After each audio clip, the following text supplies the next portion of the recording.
And you know, when people find out what actuaries do, they figure out that we study the probability of things occurring. In my case, I was in life insurance, so it was the probability of living and dying. And a lot of people would ask the question, well, so tell me when I'm going to die. And you know, what I learned was that the more important question was, when are we going to start living? Jesus says that I've come to give life and to give it abundantly. And at that point, the emptiness was so great that I said, you know what? If this is your idea, God, of an abundant life, I am not impressed. Just not knowing what else to do, I said, well, God, you are who you say you are. I am what you say I am. And apart from your provision in Christ, I have no hope. And I cry out for that. And my life fundamentally changed that night. And it has been an unbelievable adventure since then.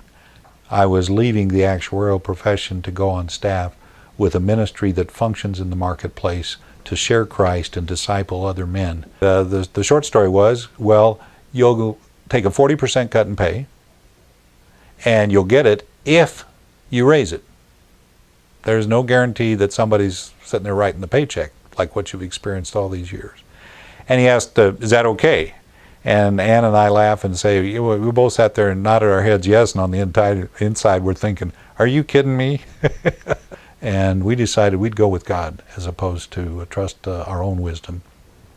And so we crossed the bridge. It was a scary time. I mean, we had no clue. But you know, on October 15th, when I got the last paycheck at Mutual Security Life, all that support was in. How'd that happen?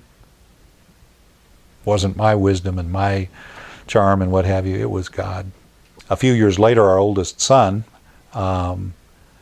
needed braces.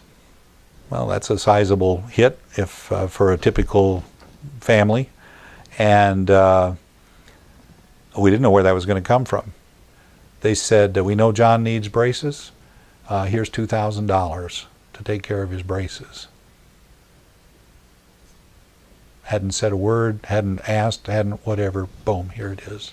Over the years, we have not received every paycheck. There have been times when the support was not sufficient to provide the paycheck. But I stand here after 30 years and I'll tell you, every bill has been paid. Every need has been met.